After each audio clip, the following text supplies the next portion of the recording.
Let's talk about the introductory meeting. The introductory meeting could be scheduled from phone call, could be a short meeting associated or preparing for the demonstration. Basically, the intent of the introductory meeting is a short 15-minute conversation, basically just to verify that it makes sense to get together and spend more time talking about our products, solutions, services, and their environments, their specific problems that they're trying to solve.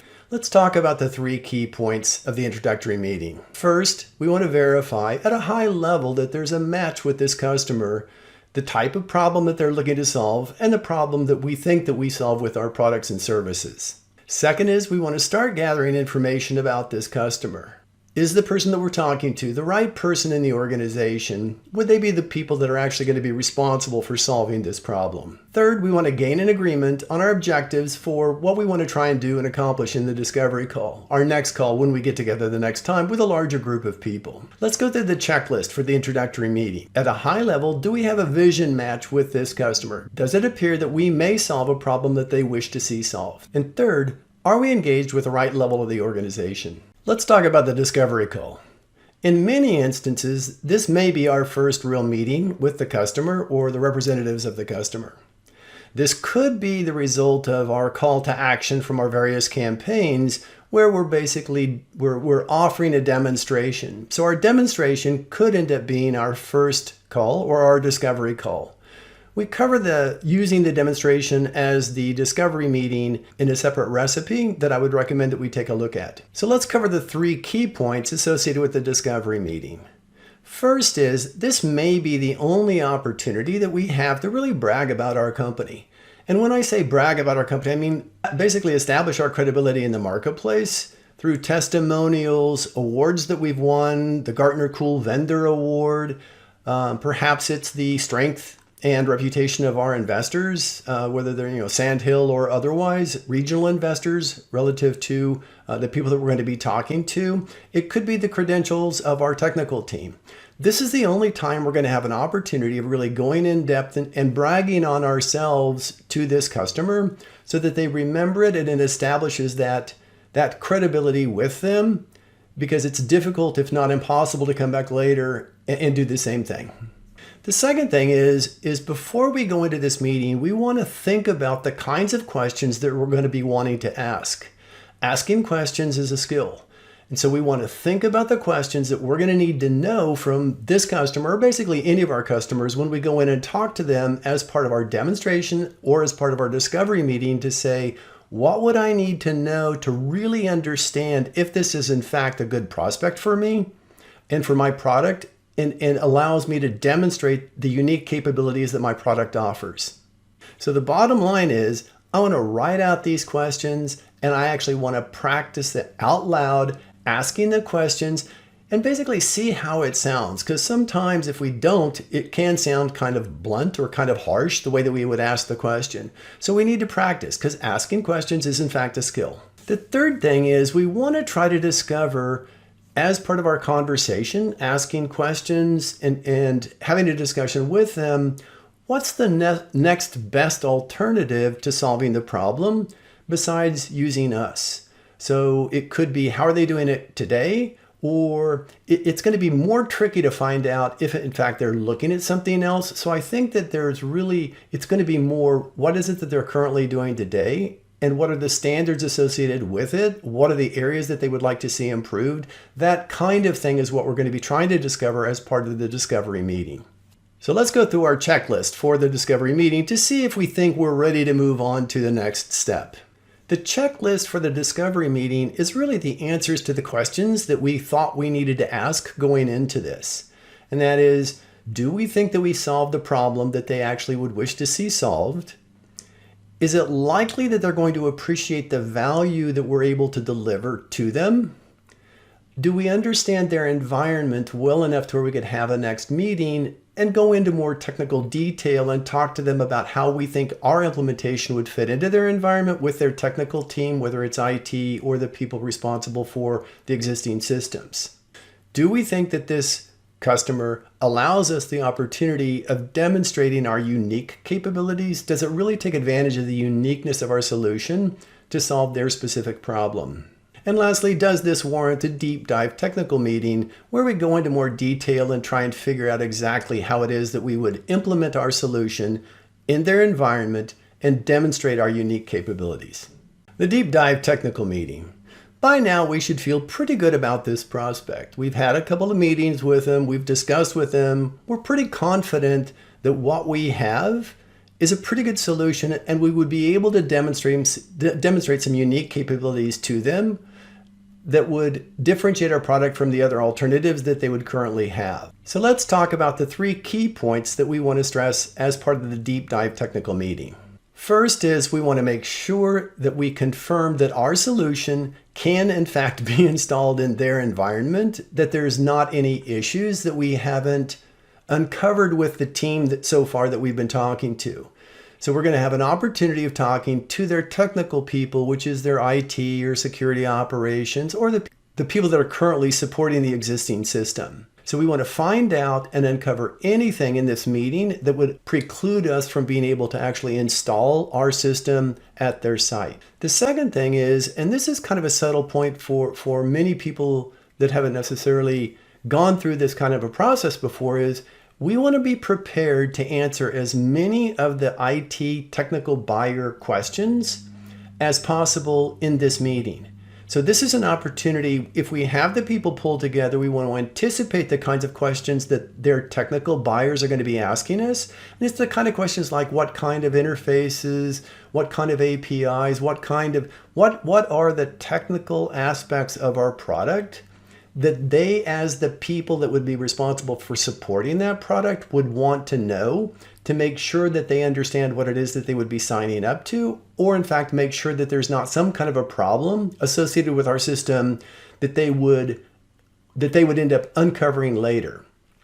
Our ability to answer these questions in this meeting dramatically accelerates the amount of time necessary to execute our sales process. Because again, think about this. If we have to do a back and forth with their IT people or with somebody on the technical team to answer a specific question, then it's going to take us a lot longer.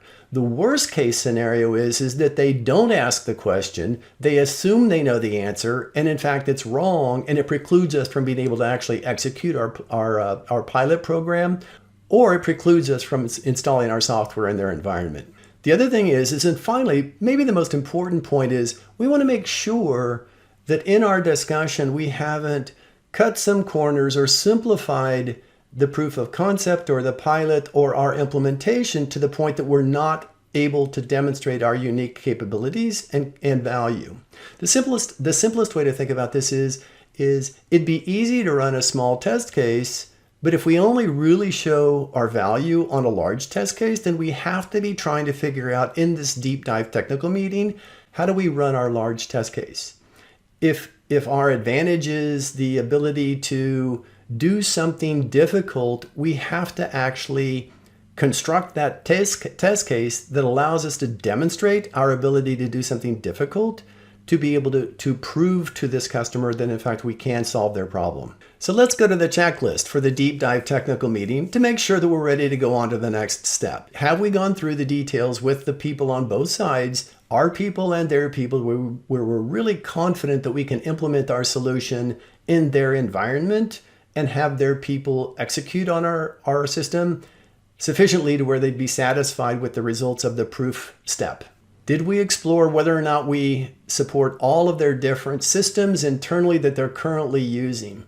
This ends up being one of the things that I've seen many times bite us in the butt is we don't look at that up front, and then what it is that we're actually demonstrating to them is not their production system, and therefore they discount the results that we have because we're not really demonstrating our system against their production environment.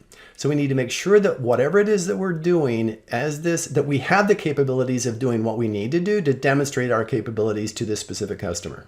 The third checkpoint is probably the most important from our standpoint, and that is to take a look at the result of our meeting and make the determination, will our product, as it's going to be installed in this particular customer, will it demonstrate the value that they've told us that they would like to see as part of the solution to the problem? Because if it doesn't, then it doesn't make any sense for us to be running this proof step. If it does, then it gives us a great position to where we can then demonstrate our capabilities and be confident that we're going to win the business because we've demonstrated the capabilities that they were looking for, and therefore they're going to be able to justify the value in purchasing our system. Let's talk about the qualification meeting or qualification discussions. This is a step that a lot of people don't do, and I think it's a mistake. This is an opportunity. We've had the deep dive technical meeting. We've gone through, we understand the value. We really have a pretty good handle on what it is that we need to do to demonstrate the value with the specific customer. So what we want to do in the qualification discussion is we want to have a summary meeting with whomever is going to be the one that's actually going to be making the recommendation. And again, we talk about this in some of the other recipes. This is likely to not be the person that actually signs the agreement or signs or allocates the budget, but this is the person that's going to be making the recommendation that says we should move ahead with this company. So what we want to do with these guys in this particular meeting is we want to go back through what it is that we're going to be implementing. And at the end of that meeting, we want to ask them the question, if we demonstrate these capabilities to you or with you in your environment, as we've described, is there any reason that you can think of that we would not be able to move ahead and do business with you guys? And so this ends up becoming a really critical question because if they're not able to answer that, this is the opportunity for them to raise any objections that they haven't currently raised before, because you're asking basically for the business, right? You're asking them it's a pretty hard close to ask them to move forward with you if in fact we both invest the resource, time, and energy to demonstrate our capabilities and therefore demonstrate the value that they're specifically going to receive from using our capabilities and product. The three key points associated with the qualification discussion. Number one is this is an opportunity for us to demonstrate a level of professionalism. Again, if you think about the psychology, we're trying to reduce the risk at every step of them doing business with us. If we come in professionally and demonstrate that we have a solution that we understand to their problem and to their value, it increases their confidence in doing business with us because they know that we know what it is we have to deliver to satisfy their requirements. The second thing is this is an opportunity for us to set a bar for everybody else to be measured against, and that is we're going to be providing them a template for the solution that we're going to be providing that becomes the standard for them to use internally when they communicate amongst themselves. And if in fact they give an update status to their management, they're going to use any of the professional quality documentation that we've given them on the solution that we would be proposing to them and how it would work, how it would operate, all of those different things. So this is an opportunity for us to set a standard. And it is amazing how many times I've seen our documentation that we provided to them as part of this step in the process become part of their own internal doc. And again, they may rebrand it, they may do a copy and paste and put it into their own Word format, but they still end up using our stuff as part of their internal discussion documentation. And the last point is the point that I've mentioned a couple of times, and this is the opportunity for us to ask that question that says, we've gone through this, we both agree that this is what's going to be part of the proof step or the pilot or whatever. If we deliver, if we're able to demonstrate the value that we've talked about, is there any reason why you guys would not be able to move forward? Is there any reason why you would not be able to do business with us? Whatever you feel comfortable. And again, this is one of those questions that we would have to ask. This is a skill that needs to be developed that says, how do I ask this question? How do I feel comfortable asking this question? Because in fact, it is a closing question. So let's go through our checklist for this qualification step.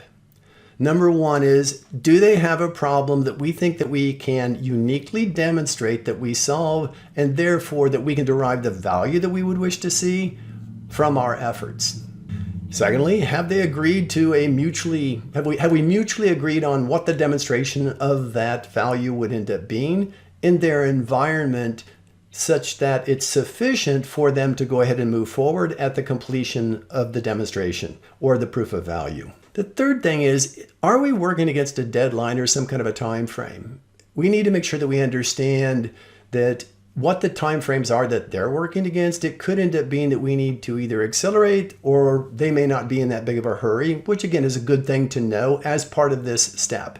This is again one of the qualification steps that says what kind of time frame are we both working against. We need to both know and understand to make sure that we're behaving properly based on the time frames that they're talking about.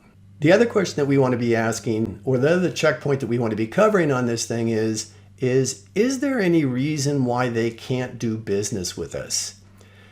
This may be, depending on the kind of business that we're in, this may be the point where we would make a request, if it's reasonable, that we talk to somebody in procurement to make sure that there aren't any constraints or considerations that we need to be aware of that would keep us from being able to do business with this particular customer. And one of the things that we can do is if we talk to procurement and understand all the different requirements that they have. And again, using a simple example is in the cybersecurity space, they may require some kind of a penetration test or a pen test. Well, if we don't have that, it would be good to know that before we actually get into procurement. So we need to, if it's reasonable or if it's appropriate, it may make sense at this stage to see, do they mind if we talk to somebody in procurement just to make sure that we can check all of the boxes at that point in the process. This is great. We have an agreement with our sponsor that when we execute, they'll actually move forward and do business with us. So it seems as though it really is more or less in our own hands and our ability to execute on what it is that we said that we could deliver as part of this step. So let's talk about the 3 key points that we want to remember associated with the proof of concept or executing against this proof step. First, let's make sure that we have everything ready to go from the start. So when the gun fires, we're off and running. We're not waiting for something to happen. Second, as we're running this, we want to be gathering and confirming the results from the participants from the customer side. We want to be gathering what is it that they're seeing, what kinds of numbers are they seeing, whatever it is that's relevant to us and our product and the service, the value of the service that we're going to be delivering. We need to make sure that we're gathering that on a regular basis, which basically means we need to be in close contact with the people that are actually running the proof from the customer side. The third thing is, and this is one of the key points that often we forget about or we don't necessarily do, is we need to keep pressure on the participants from the customer's side to make sure that they're completing their tasks on schedule. Because most of these people have other jobs, right? So they've got a full-time job. And oh, by the way, they're also doing our proof step. So we need to nicely, by the way, make sure that we're keeping in touch with them and keeping the pressure on to meet the deadlines associated with their participation in the proof step. So now let's go to the checklist for the proof step. The first item is, do we think we proved what it is? Do we think we demonstrated the value that we talked to this particular customer about? Do we think that they've seen the value that we talked about over the earlier meetings in our demonstration? The second item is were there any outstanding issues or any outstanding items that we need to be aware of when we talk with them next or when we do this summary relative to the proof step that we need to be thinking about either committing to a date to complete it or thinking about the importance of it relative to the value that's being delivered? This is a point, by the way, where we want to be careful not to commit too early to do something that isn't necessarily required for us to demonstrate the value and deliver value in the short term. Lastly, is there anything outstanding before we move to the results review meeting? This is awesome. We've successfully completed the proof step. We think that we've been able to demonstrate all of the value that we talked about as part of our earlier meetings, as part of the proof step itself. So now what we want to do is we want to have a meeting to where we review with them the results that we've seen and basically set any of the next steps and uncover any of the objections or any of the issues that they would still wish to see. It's not at all uncommon for things to come up as part of our demonstration or proof process where they think about additional things that they would like to see and that they would want. And so we need to be prepared to be handling those as objections or potential delays or feature enhancement requests that may or may not be necessary associated with us doing our initial implementation and delivering the value, getting started as quickly as possible. So let's move ahead to our 3 key points associated with results review meeting. The first thing is we want to have documented as much as possible associated with the proof step to where we can go back and be reviewing real numbers, real values, times, response times, whatever it is that we think is critical for a proof step. We want to make sure that we've got all of that documented as much as possible to where we can have that discussion with them and confirm that what we've delivered is in fact satisfactory for us to begin. The second thing is we want to acknowledge any additional features that we've discovered as part of this process and have a sensitive negotiation with them relative to what features must be put into the product before we would actually move to production or before they would actually move ahead to buy. The third thing is we want to ask them who we need to be working with, assuming that everything is going well and that we've in fact accomplished what we thought we accomplished. Who do we need to be working with to prepare our proposal for our business going forward? So here's our checklist for the results review meeting to determine whether or not we think we're ready to move ahead.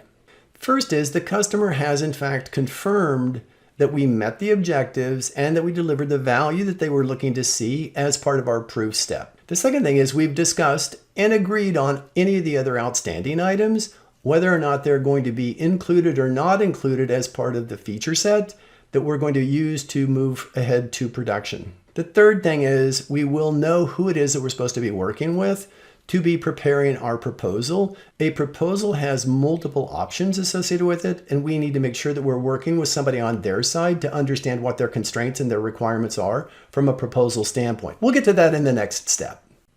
This is awesome. We're headed for the finish line. So all we need to do now is put together a proposal that they know they can accept and they can move forward with. We have an additional recipe that gives some different ideas in terms of how we can structure this in a little bit more detail. And the recipe is called How to Make It Easy to Buy. If this is our first opportunity of doing business with this customer, we want to think about how to make it as easy as possible to process this first order so that we can get it done as quickly as possible. And then once we've demonstrated value, it's much easier to increase the business and maybe even change some of the terms that we're doing business over time. So let's talk about the 3 key points to keep in mind for the proposal, this proposal generation or proposal discussions. The first item is we want to be thinking about this and conveying to the person that we're working with without appearing to be too weak or basically doing whatever it is that they want to do, that we're going to work with them to do what's ever necessary to get this first order through, to start doing business with them as a customer. So we're really relying on that specific person or group of people to give us feedback on what their constraints are so that we can reflect that in our proposal and make it as easy for them to process our order as is possible. The second item is we want to make sure that we're discussing the different options associated with the form of the proposal. And again, we talk about this in more detail, but just as a simple example is the difference between a SaaS model where we're actually delivering our product as a service, or if we were to deliver or sell a license, if it's a software product, or third, if we were actually to go on some kind of a time and materials basis, or on a first project, we may actually want to be bidding this from the standpoint of a specific deliverable that they would pay for. So depending upon how it's the easiest for them to process, what the budget is, and what the time frame is that they're looking to execute against, we need that feedback from the people that we're talking to make sure that we're reflecting that properly in the proposal that we're making. The third item, and again, I've already mentioned it a little bit, but I want to make sure that it comes across clearly, is we want to make sure that we understand the level that our sponsor, the amount of budget, the dollars that our sponsor can easily and quickly get for this first project to demonstrate the value that we can deliver to their company. So let's go through our checklist from a proposal step to make sure that we understand if we're ready to move forward. Does our proposal match with the way that the customer would like to see our proposal to make it as easy for them to process as is possible, given the constraints of the people that we're dealing with? Is there more than one option that the customer would like to see presented as options, giving them a choice so they can either choose one or the other? It's quite possible that the person that we're dealing with knows their boss or knows their management and understands the fact that they know that that person would like to have more than one choice that they can choose from. So we want to give them the 2 different choices or 3 different choices that they would like to see and allow them to choose whichever one is the one that they would prefer for this specific order. By now, we've satisfied the requirements for our sponsors and demonstrated that we deliver value to solve the problem that they would wish to see solved. We've got an agreement in terms of what the next steps are. We've made a proposal that they've agreed to, so they promoted us through to procurement. Procurement is an administrative function. Therefore, they're going to be executing their checklist, which is the list of things, the list of items that they need to have on file and completed for us to be certified as a vendor to their company. In general, they don't report to the business unit or our sponsor, and therefore they're going to act independently from the business units or the people that have actually sponsored us. If we've employed some of the tactics associated with the recipe, make it easy to buy, we may have been able to avoid procurement for the most part. And they may just be processing our order or our proposal with as little interest or as little input as possible. If in fact it's a more major proposal, then they're going to be more involved. Procurement is going to be executing their checklist of items to make sure that they're not incurring any risk for doing business with our company. We need to be prepared and have all of the materials that we know they're going to be asking for, or we think that they're going to be asking for, ready to go so that it doesn't take as long to process as otherwise it would if we have to go back and actually prepare some of the information for them. We need to remember that procurement is often measured by their savings from list price.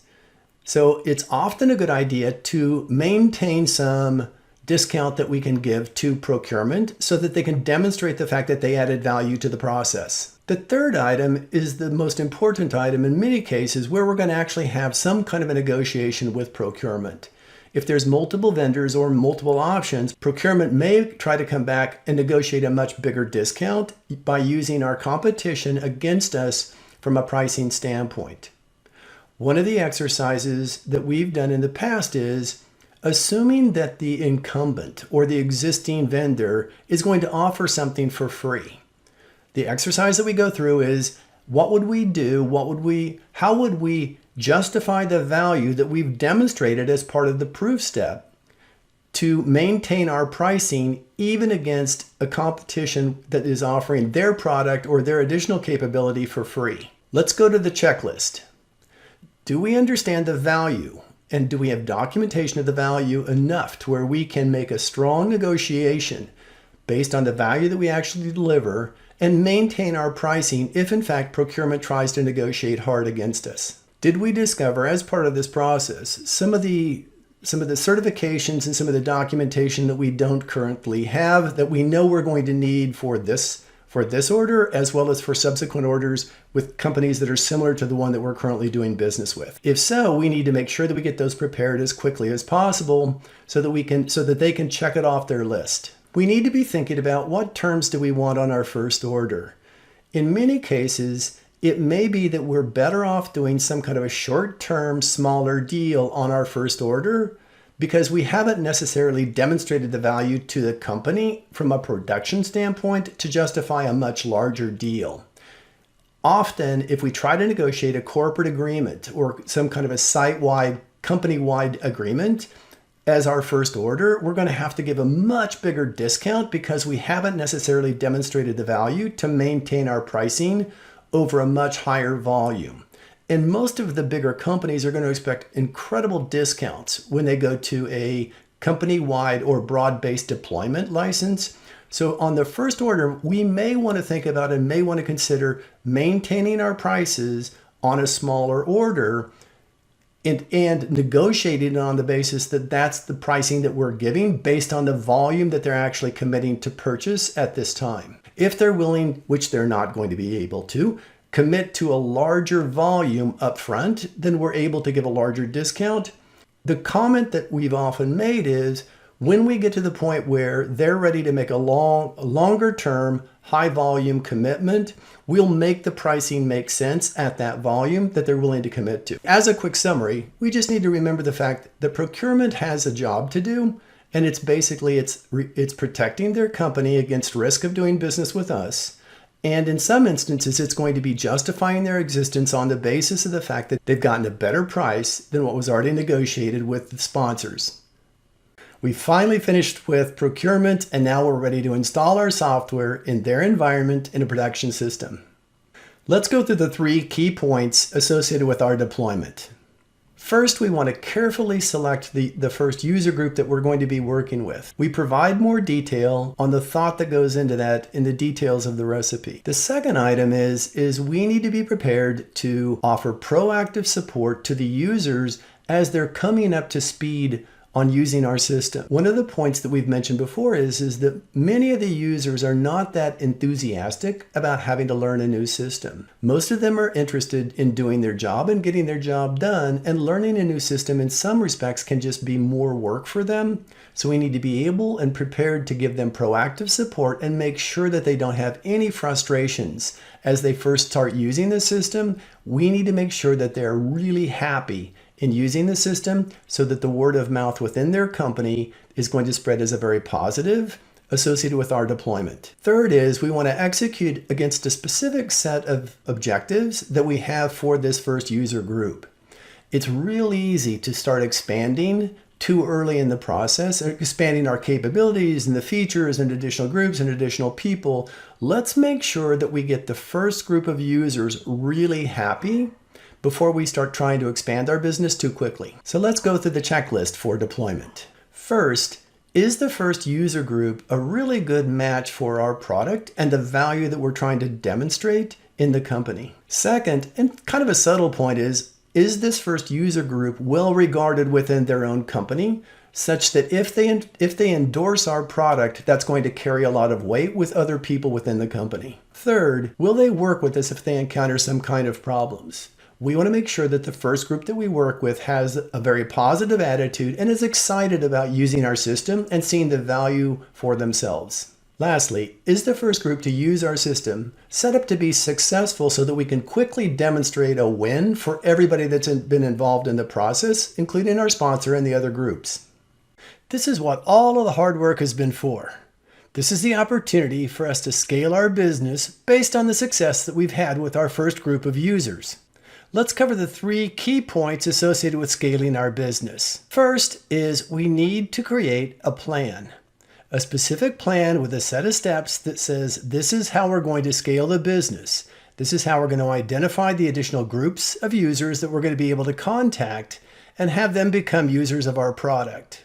We need to decide how we're going to connect with them, and we're going to need to decide what else do we need from our company or what additional resource do we need to scale this business. Secondly, we need to establish communications and relationships with all the different groups of users within the organization, and we need to decide how we're going to do that. We can't be bashful about asking our existing customers and users for introductions to additional groups and recommendations on other people that they think we should be talking to within the organization. Let's talk about our checklist for scaling the business. First, do we have a map that outlines all the different groups and the organization structure to where we know what we're going to be doing, who we're going to be talking to, how we're going to go about scaling the business? Second is, can we promote our success within the organization? Is there a way that we can utilize our existing internal customers as a reference for the other groups that we would wish to contact?